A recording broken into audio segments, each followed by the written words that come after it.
अत्यंत हुशार आणि शिकलेला माणूस, अत्यंत हुशार आणि शिकलेला माणूस आणि एक मूर्ख माणूस, दोघांच्यात वाद चालू होता. त्यांनी एक प्राणी बघितला जंगलातला आणि तो हुशार माणूस असं म्हणाला की हा वाघ आहे. मूर्ख माणूस म्हणाला नाही, ते गाढव आहे. अरे म्हणाला, गाढव आणि वाघ तुला ह्याच्यातला फरक कळत नाही का? तो मूर्ख माणूस म्हणाला नाही नाही, ते गाढवच आहे, तुम्हाला नाही कळत. शहाणा माणूस म्हणाला, तू मूर्ख आहेस का, तुला काय कळत नाही का अजिबात? अरे तो वाघ आहे, दिसत नाही का तुला?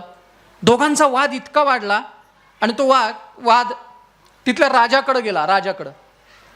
राजानं दोघांचं म्हणणं ऐकून घेतलं. हा शहाणा माणूस असं म्हणाला की तो वाघ असताना देखील हा गाढव म्हणतोय त्याला. तो मूर्ख माणूस म्हणाला नाही महाराज, ते गाढवच आहे.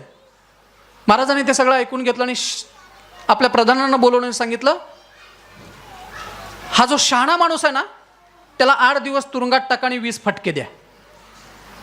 तो शहाणा माणूस म्हणाला, महाराज हा न्याय कसला? तुम्हालाही माहिती आहे की तो वाघ आहे आणि तुम्ही देखील त्याची मूर्खाची बाजू घेताय. तुम्ही त्याला शिक्षा देण्याऐवजी मला शिक्षा देताय. महाराज म्हणाले, हे बघ, शिक्षा तुला तो वाघ तुझा आहे ते तुझं बरोबर आहे. शिक्षा त्या घटनेबद्दल माहिती नाही देत मी तुला. शिक्षा तुला याच्याबद्दल देतोय, तू शहाणा असून मूर्खाबरोबर वाद घालत बसलास म्हणून तुला 8 दिवस ही शिक्षा आहे.